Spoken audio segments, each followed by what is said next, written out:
Hello दोस्तों, नमस्कार। मैं डॉक्टर मनीष सर अपने चैनल में स्वागत करता हूं।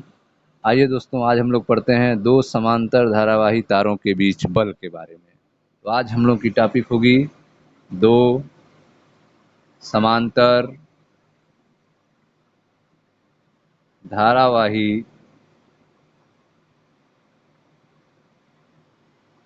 तारों के बीच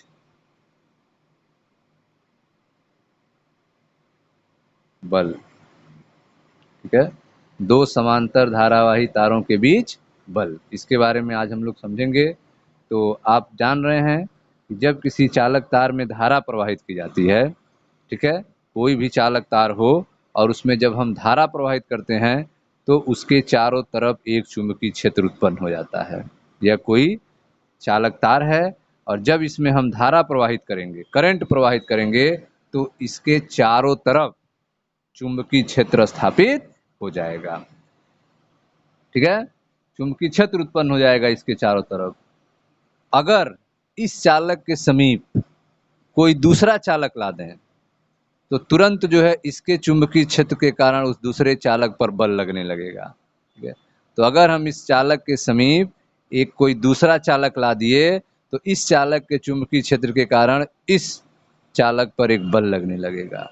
ठीक है, और इसमें भी धारा अगर हम प्रवाहित करें तो इसका भी एक चुंबकीय क्षेत्र उत्पन्न होगा। उस चुंबकीय क्षेत्र के कारण इस चालक पर बल लगेगा। ठीक है, तो जब किसी चालक तार में धारा प्रवाहित की जाती है तो उसके चारों ओर एक चुंबकीय क्षेत्र उत्पन्न हो जाता है। और यदि हम इस चालक के समीप एक दूसरा धारावाही चालक रखें तो यह पहले वाले चालक से उत्पन्न चुंबकीय क्षेत्र के कारण एक बल का अनुभव करेगा। इसके कारण उत्पन्न चुंबकीय क्षेत्र के कारण इस पर क्या होगा, एक बल का अनुभव होगा। ठीक है, ठीक इसी प्रकार पहला धारावाही चालक जो है दूसरे धारावाही चालक के कारण उत्पन्न चुंबकीय क्षेत्र के कारण भी बल का अनुभव करेगा। ठीक है, इस तरह से आपने देखा कि पास पास रखे दो धारावाही चालक चुंबकीय क्षेत्रों की पारस्परिक क्रिया के कारण एक दूसरे पर बल आरोपित करते हैं। ठीक है, पास पास रखे दो धारावाही चालक चुंबकीय क्षेत्र के पारस्परिक क्रिया के कारण एक दूसरे पर बल आरोपित करते हैं। ठीक है ना। अब हम मान ले रहे हैं कि दो लंबे तार हैं, यह दो लंबे तार हैं। ठीक है, एक अलग से फिगर बनाते हैं। दो लंबे तार हैं, नाम देते हैं पी क्यू और आर एस। एक का नाम हमने रख दिया पी क्यू और दूसरे तार का नाम रख दिया आर एस। ठीक है, तो माना दो लंबे समांतर सीधे तार पी क्यू और आर एस हैं। ठीक है, निर्वात अथवा वायु में रखे गए हैं। ये तार किस में रखे गए हैं, निर्वात अथवा वायु में रखे गए हैं और इनको पास पास रखे गए हैं, इनको पास पास रखे गए हैं। ठीक है, जब इन तारों में वैद्युत धारा प्रवाहित की जाती है, जब इन तारों में वैद्युत धारा प्रवाहित की जाती है तो इसके लिए इन दोनों तारों में वैद्युत धारा प्रवाहित करने के लिए हम जो है इनको ऐसे कनेक्ट कर दे रहे हैं। ठीक है, हम इन तारों को कनेक्ट कर दे रहे हैं और इनको एक बैटरी से जोड़ दे रहे हैं। इन तारों को कनेक्ट करके एक बैटरी से हम इसको जोड़ दे रहे हैं जिससे इसमें धारा प्रवाहित हो सके। यह बैटरी का, ठीक है, धन सिरा, ऋण सिरा और यह बैटरी का धन सिरा। ठीक है, अब जो है इसमें करंट फ्लो होगी। धारा जो है जो ही बैटरी स्टार्ट करेंगे करंट फ्लो होना शुरू हो जाएगी, धारा आएगी, धारा जो है अब ऊपर जाने लगेगी।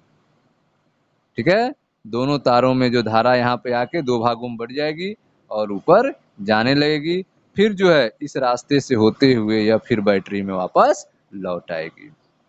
क्या होगा, ठीक है, जब धारा जो है एक ही दिशा में जाएगी तो क्या होगा, तो आप देखेंगे कि जो ही आप बैटरी स्टार्ट करेंगे धारा की दिशा दोनों तार में एक ही है, यह दोनों तार एक दूसरे के नजदीक आने लगेंगे, यह दोनों तार एक दूसरे के नजदीक आने लगेंगे। यह दोनों तार एक दूसरे के नजदीक आने लगेंगे। ठीक है, यह दोनों तार एक दूसरे के नजदीक आने लगेंगे। जब कब होगा ऐसा? जब हम धारा की दिशा दोनों तार में समान होगी तब ऐसा होगा।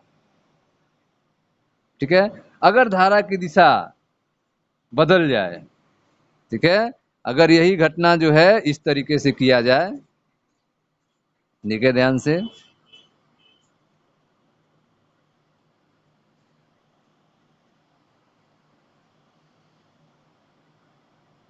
दोनों तारों में विपरीत दिशा में धारा प्रवाहित की जाएगी। अब इनको बैटरी से कनेक्ट कर दिया जाए।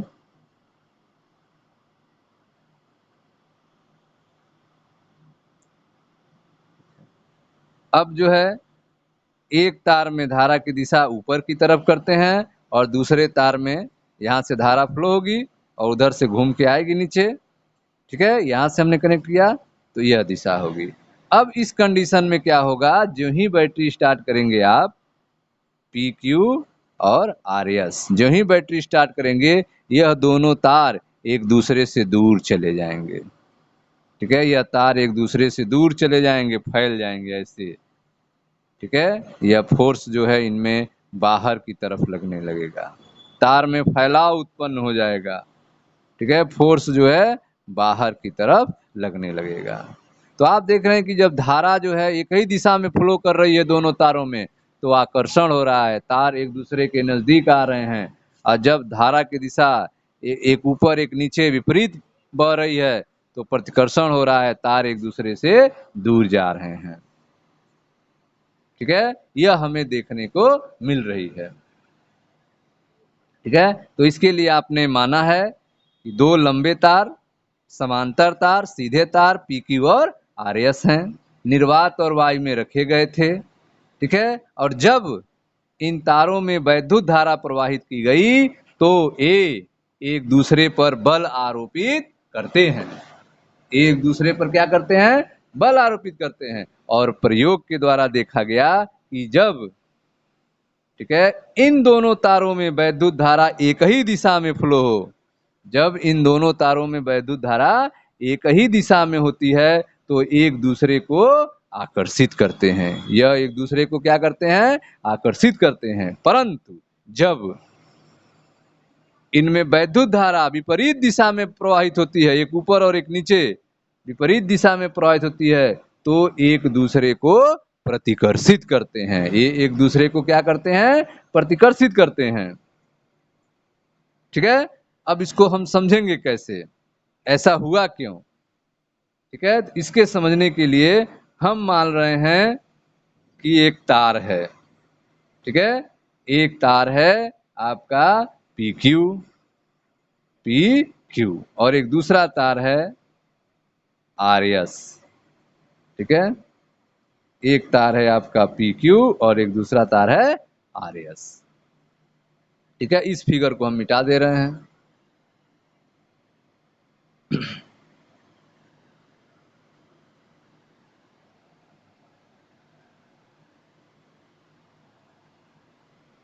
चलिए अब तार हम बनाते हैं। यह आपका अनंत लंबाई का तार है।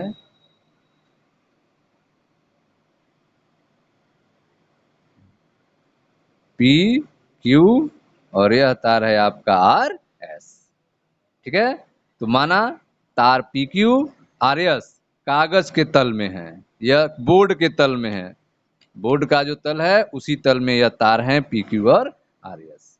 ठीक है, इनमें धारा जो है I1 और I2 प्रवाहित की जाती है। इन तारों में धारा क्या बह रही है? I1 और I2 एम्पियर प्रवाहित की जा रही है। इन तारों के बीच की दूरी R मान ले रहे हैं, स्मॉल r। इन तारों के बीच की दूरी स्मॉल r मान ले रहे हैं। ठीक है, R मीटर है। माना दो तार हैं पी क्यू और आर एस, बोर्ड के तल में हैं। इनमें धारा I1 और I2 एम्पियर है। इनके बीच की दूरी स्मॉल r मीटर है। ठीक है, जैसा चित्र में आप देख रहे हैं। अब जो है PQ, या जो PQ के धारा I1 के कारण, PQ के धारा I1 के कारण RS पर एक चुंबकीय क्षेत्र का बल लगेगा। ठीक है, PQ के धारा I1 के कारण इस RS पर एक चुंबकीय क्षेत्र उत्पन्न होगा, उसका हम मान लिखेंगे। ठीक है, तो आइए लिखते हैं, देखें ध्यान से। PQ, यह PQ की धारा के कारण, PQ के धारा के कारण RS, जो दूसरा तार है RS के किसी बिंदु पर, RS के किसी बिंदु पर चुंबकीय क्षेत्र, ठीक है, PQ के कारण इस RS के किसी बिंदु पर चुंबकीय क्षेत्र क्या होगा? किसके कारण चुंबकीय क्षेत्र आएगा? इस धारा के कारण। PQ के धारा I1 के कारण RS के किसी भी बिंदु पर चुंबकीय क्षेत्र कितना होगा? ठीक है, तो चुंबकीय क्षेत्र मानते हैं B1, तो B1 बराबर μ0/2 पाई I1/r, ठीक है, न्यूटन एम्पियर मीटर। तो PQ के धारा I1 के कारण RS पर चुंबकीय क्षेत्र है B1, और B1 का मान कितना है? μ0/2 पाई I1/r, न्यूटन/एम्पियर मीटर।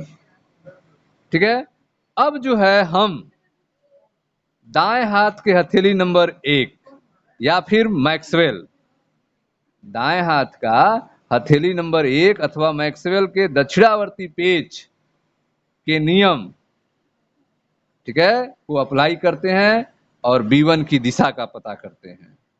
ठीक है, जो चुंबकीय क्षेत्र उत्पन्न हो रहा है B1, किसके कारण उत्पन्न हो रहा है? इस PQ के कारण, धारा I1 के कारण इस पर उत्पन्न हो रहा है B1। ठीक है, इस पर किसी भी बिंदु पर हम मान ले रहे हैं, यह पॉइंट है, इस पर धारा जो चुंबकीय क्षेत्र है B1, उसकी दिशा क्या होगी? तो देखें, धारा जो है PQ में ऊपर की तरफ जा रही है, तो दिशा जो है पेच का नियम लगाते हैं, तो ऐसे घुमाएंगे तो अंगूठा कहाँ जाएगा? नीचे। तो धारा की दिशा जो है B1 कहाँ होगी? नीचे की तरफ। तो नीचे की तरफ चुंबकीय क्षेत्र की दिशा होगी, तो उसको क्रॉस से दिखाएंगे। चुंबकीय क्षेत्र की दिशा कहाँ होगी? नीचे की तरफ, तो उसको किससे दिखाएंगे? क्रॉस से। ठीक है, यह हो गया। तो आपने देखा कि B1 की दिशा कहाँ हो गई? लंबवत नीचे की ओर होगी। किस नियम से? मैक्सवेल के स्क्रू नियम से। धारा ऊपर जा रही है, तो हमने ऊपर जो है लगाया स्क्रू को और घुमा रहे हैं, तो अंगूठा हमारा कहाँ जा रहा है? नीचे जा रहा है। चुंबकीय क्षेत्र की दिशा कहाँ जाएगी? नीचे की तरफ। यह चुंबकीय क्षेत्र की दिशा नीचे की तरफ हो गई, और इसके लिए हमने क्रॉस चिन्ह बना दिया। ठीक है, अब चालक RS, यह जो RS है जिसमें धारा क्या बह रही है? I2। ठीक है, चुंबकीय क्षेत्र B1, चुंबकीय क्षेत्र B1 के लंबवत रखा है। यह जो है कैसे रखा है? चुंबकीय क्षेत्र B1 के लंबवत रखा है। ठीक है, इस पर बल लगेगा, इस पर एक बल लगेगा, उस बल का हमें मान निकालना है। RS के L लंबाई, मान ले रहे हैं कैपिटल L लंबाई का यह तार है। ठीक है, RS के L मीटर लंबाई पर लगने वाले बल का मान कितना होगा? RS के L लंबाई पर लगने वाले बल का मान कितना होगा? ठीक है, तो लगने वाला बल देखें, F बराबर, धारा कितनी है? I2, चुंबकीय क्षेत्र कितना है? B1, IBL sine theta, IBL sine theta, theta कितना है यहाँ पे? 90 डिग्री। थीटा कितना है? 90 डिग्री। धारा ऊपर जा रही है, चुंबकीय क्षेत्र नीचे है, एंगल कितना बन रहा है? 90 डिग्री। ठीक है, तो यह हो गया F बराबर I2B1L साइन 90 डिग्री। साइन 90 का डिग्री का मान कितना होता है? 1 होता है। तो यह बराबर क्या होगा? I2 अब B1 का मान कितना निकला है, म्यू 0/2 पाई I1 बटे आर। L साइन 90 की वैल्यू 1 हो गया, तो यह क्या हो गया, F बराबर, तो F बराबर आ गया आपका म्यू 0/2 पाई I1 I2 बटे आर इंटू यल न्यूटन। ठीक है, यह लगने वाला बल है। तार RS के यल मीटर लंबाई पर लगने वाला बल कितना होगा, म्यू 0/2 पाई I1 I2 यल बटे आर होगा। ठीक है, अगर जो है प्रति मीटर लंबाई पर लगने वाला बल पूछा जाए, ठीक है, तो यल को इधर डिवाइड कर देंगे लाके, तो F बटा यल हो जाएगा। प्रति मीटर लंबाई पर लगने वाला बल F बटे यल बराबर म्यू 0/2 पाई I1 I2 बटे आर, I1 I2 बटे आर न्यूटन प्रति मीटर। तो यह क्या है, प्रति मीटर लंबाई पर लगने वाला बल है, किसके पर, RS पर। F बटे यल बराबर म्यू 0/2 पाई I1 I2 बटे आर न्यूटन पर मीटर। ठीक है, यल मीटर लंबाई पर लगने वाला बल कितना है, तो F बराबर म्यू 0/2 पाई I1 I2 बटे आर इंटू यल न्यूटन है। ठीक है, तो इस तरह से आपने देखा कि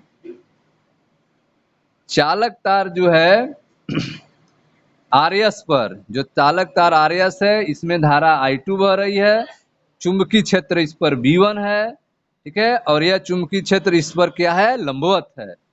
यह चुंबकीय क्षेत्र और धारा I2 एक दूसरे के क्या हैं, लंबवत हैं। एक दूसरे I2 और B1 के बीच में एंगल 90 डिग्री है। ठीक है, तो इस पर एक बल लगेगा, एक बल लगेगा। ठीक है, बल की दिशा क्या होगी, बल की अगर दिशा पूछी जाए तो बल की जो दिशा होगी वह यहाँ पे इधर होगी, और इस तार पे अगर पूछा जाए बल की दिशा किधर होगी तो इधर होगी। ठीक है, तभी एक तार एक दूसरे को आकर्षित करेंगे, एक दूसरे की तरफ इनके बल की दिशा होगी। ठीक है, और बल का मान कितना होगा, म्यू 0/2 पाई I1 I2 यल बटे आर होगा। ठीक है, तो RS के यल मीटर की लंबाई पर लगने वाले बल का जो परिमाण होगा वह होगा F बराबर I2 B1 यल साइन 90 डिग्री। 90 डिग्री क्यों लिखे हैं, क्योंकि I2 और B1 90 डिग्री पे हैं, इसलिए 90 डिग्री। साइन 90 का मान 1 हो जाएगा। F बराबर I2 B1 का मान म्यू 0/2 पाई I1 बटे आर, यहाँ रख देंगे L इंटू 1। F बराबर म्यू 0/2 पाई I1 I2 L बटे आर न्यूटन। प्रति मीटर लंबाई पर लगने वाला बल पूछा जाए तो F बटे L बराबर म्यू 0/2 पाई I1 I2 बटे आर न्यूटन पर मीटर हो जाएगा। ठीक है, इस बल की दिशा हम दाएं हाथ के हथेली नंबर 2 से ज्ञात कर सकते हैं। दाएं हाथ के हथेली नंबर 2 से ज्ञात कर सकते हैं बल की दिशा। कैसे लगाएंगे नियम, यह हमारा दाहिना हाथ है, हथेली नंबर 2 क्या कहता है, तो दाएं हाथ का हथेली नंबर 2 यह कहता है कि अंगूठा जो है धारा की दिशा बताता है। यह जो अंगूठा है वह किसकी दिशा बताएगा, आई की दिशा बताएगा, धारा की दिशा आई बताएगा अंगूठा। ठीक है, और यह जो देख रहे हैं इधर अंगुलियां जिधर जा रही हैं यह बताएगा बी की दिशा, चुंबकीय क्षेत्र की दिशा बी की दिशा बताएगा। और इधर जिधर धक्का लगेगा, धक्का ऊपर लगेगा, तो धक्का की दिशा जिधर लगेगा वह बल की दिशा बताएगा। तो हम इस पहले RS पे लगाते हैं, तो RS पे चुंबकीय क्षेत्र की दिशा किधर है, धारा की दिशा I2 ऊपर है, धारा की दिशा ऊपर है, और चुंबकीय क्षेत्र की दिशा किधर है, नीचे है। क्रॉस लगा है ना, नीचे है, तो नीचे है, तो इसको हम यह हिस्सा नीचे कर देंगे, ऐसे नीचे कर देंगे और अंगूठा इधर हो जाएगा। तो बल किधर लगेगा, इस साइड में लगेगा, लगेगा ना इस साइड में। तो देखो बल की दिशा जो है हमने इस साइड में दिखाया है। ठीक है, चुंबकीय क्षेत्र नीचे की तरफ चला गया, धारा ऊपर की तरफ जा रहा है, धारा ऊपर की तरफ जा रहा है। ठीक है, ये अंगूठा बता रहा है धारा ऊपर जा रहा है, चुंबकीय क्षेत्र नीचे जा रहा है, बल किधर, इधर धक्का लगे, बल की दिशा इधर हो गई। ठीक, उसी तरह से इस पर अगर बल की दिशा देखा जाए तो यह चुंबकीय क्षेत्र बाहर की तरफ आ रहा है, धारा ऊपर जा रहा है, धारा कहाँ जा रहा है, ऊपर जा रहा है, तो धारा ऊपर हो गया। यह जो है ऊपर आ रहा है चुंबकीय क्षेत्र, तो बल किधर लगेगा, इस साइड में लगेगा, बल किधर लगेगा, इस साइड में लगेगा। तो बल की दिशा आप देखो इधर दिखाए हमने। तो यह हमारा कौन सा नियम था? दाएं हाथ का हथेली नंबर 2 था। इस अनुसार हमने बल की दिशा इस पर लिखा। एक और नियम है फ्लेमिंग के बाएं हाथ का नियम। फ्लेमिंग के बाएं हाथ का नियम, ठीक है, ये तो दाएं हाथ का हो गया। अब आते हैं बाएं हाथ का नियम।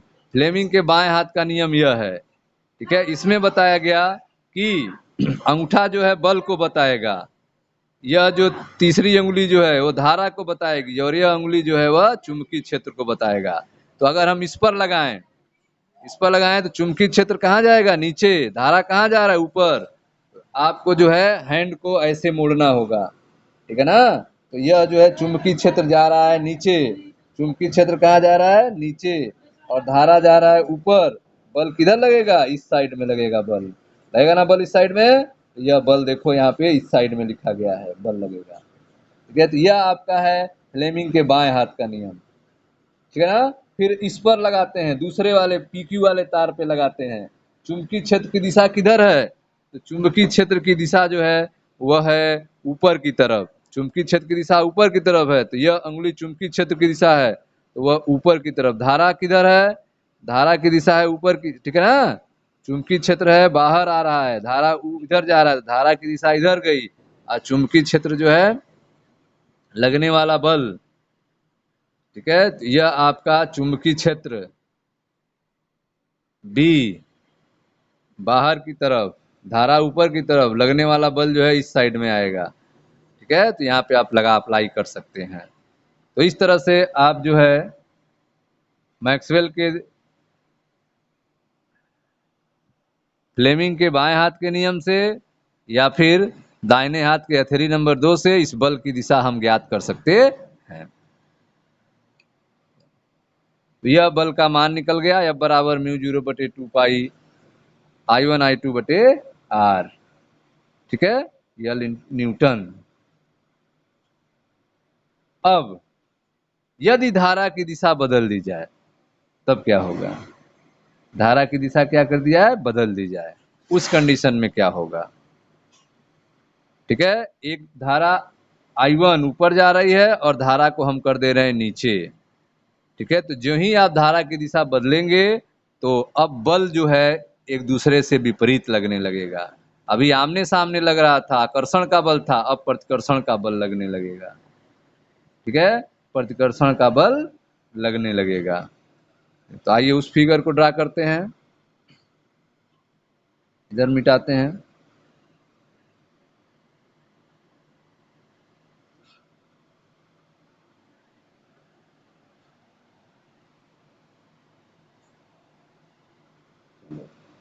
यह तार आपका हो गया PQ और यह तार हो गया RS। यह तार हो गए आपके, ठीक है। धारा जो है I1 ऊपर की तरफ जा रही है और इसमें धारा I2 नीचे की तरफ आ रही है। इन दोनों के बीच की दूरी R है, इन दोनों के बीच की दूरी R है, ठीक।